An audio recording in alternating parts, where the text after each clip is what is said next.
সুপ্রিয় দর্শক, আসসালামু আলাইকুম। সাবিহাস রেসিপিতে আপনাদের স্বাগত। আজকে আমি গাজরের হালুয়া তৈরি করব একদম সহজভাবে।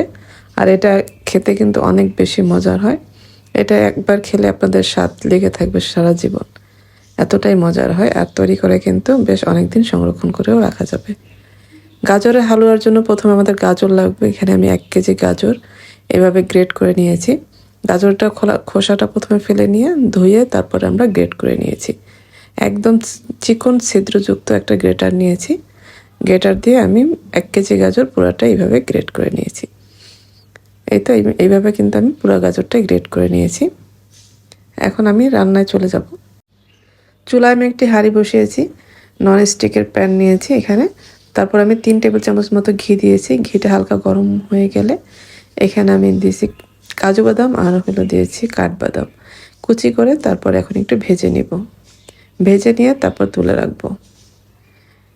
এই ঘিয়ের মধ্যে আমি এখন গাজর যে গ্রেট করে রেখেছি গাজরগুলি দিয়ে দিব।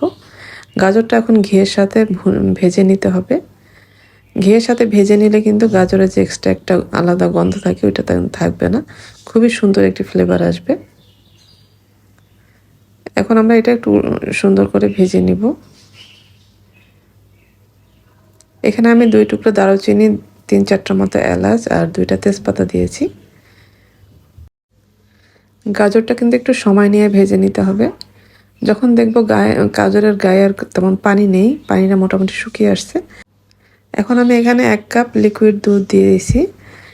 দুধটা দিয়ে আমরা গাজরটা সেদ্ধ করে নিব। এখন আমি এটা ঢেকে রান্না করে নিব যতক্ষণ না গাজরটা একদম পুরোপুরি সেদ্ধ হয়ে যায়। মাঝে মাঝে কিন্তু একটু নেড়ে দিতে হবে। গাজরটা কিন্তু আমাদের সেদ্ধ হয়ে গেছে। এখন আমি এখানে চিনি দিয়ে দিব। প্রথমে আমি 1 কাপ চিনি দিয়েছি। এখন একটু নেড়েচেড়ে মিশিয়ে নিব। পরে আমি আরও 1/2 কাপের মতো দিয়েছি চিনি। যেহেতু আমরা এখানে বরফি আকারে গাজরটা কাটবো, এজন্য একটু চিনিটা বেশি লাগবে। সামান্য পরিমাণ কিন্তু লবণ দিয়েছি, 1 চিমটি পরিমাণে। এখন আমরা এটা রান্না করে নিব যতক্ষণ না চিনির পানিটা একদমই শুকিয়ে যায়। এই পর্যায়ে আমরা গরম মশলা কিন্তু তুলে ফেলে দিব।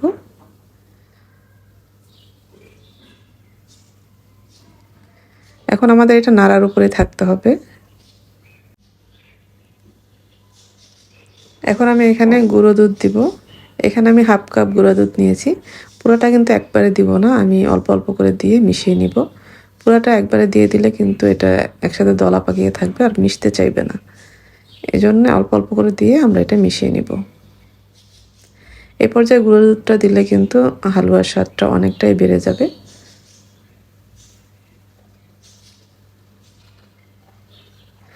সবার শেষে আমি এখানে 2 টেবিল চামচের মতো ঘি দিয়েছি। লাস্টে ঘিটা দিলে কিন্তু ফ্লেভারটা খুবই ভালো আসবে। এখন আমরা এটা নেড়ে চেড়ে নেব শুধু।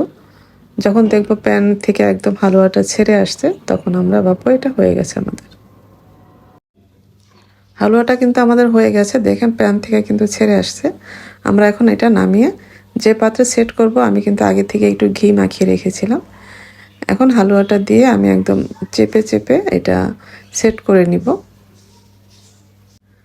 গরম অবস্থায় কিন্তু আমাদের হালুয়াটা সেট করে নিতে হবে। এখন যে বাদামগুলি ভেজে রেখেছিলাম, আমি এখন উপর দিয়ে বাদামগুলি দিয়ে দিব। বাদামগুলি দিয়ে একটু চেপে চেপে কিন্তু সেট করে নিতে হবে গরম অবস্থায়। ঠান্ডা হওয়ার পরে কিন্তু এটা দিলে তখন আর সেট হবে না। এখন আমরা এটা ঠান্ডা করে নিব। 2 থেকে 3 ঘন্টা পরে আমি ফিরে আসছি। এদিকে হালুয়াটা আমাদের সেট হয়ে গেছে। আমি প্রায় 3 ঘন্টা পরে ফিরে আসলাম। এখন আমি হালুয়াটা বরফি আকারে কেটে নিব।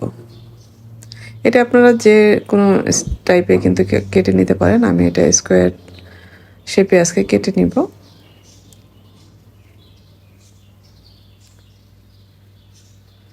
এই তো দেখেন হালুয়াটা কিন্তু খুব সুন্দরভাবে সেট হয়ে গেছে। আর এটার ফ্লেভারটা এতটা সুন্দর আসছে, খেতে কিন্তু অসম্ভব মজার হয়। এই তো আমার তৈরি হয়ে গেল খুবই মজার গাজরের হালুয়া। আশা করছি আজকের রেসিপি আপনাদের ভালো লেগেছে। ভালো লাগলে লাইক, কমেন্ট এবং শেয়ার করে দিবেন। যারা আমার রেসিপিগুলি ফেসবুক থেকে দেখেন, পেজটি ফলো করার অনুরোধ রইল। আর যারা ইউটিউব থেকে দেখেন, চ্যানেলটি সাবস্ক্রাইব করার অনুরোধ রইল। সবাই ভালো থাকবেন। পরবর্তী রেসিপি দেখার আমন্ত্রণ রইল। আজকে এই পর্যন্তই। আল্লাহ হাফেজ।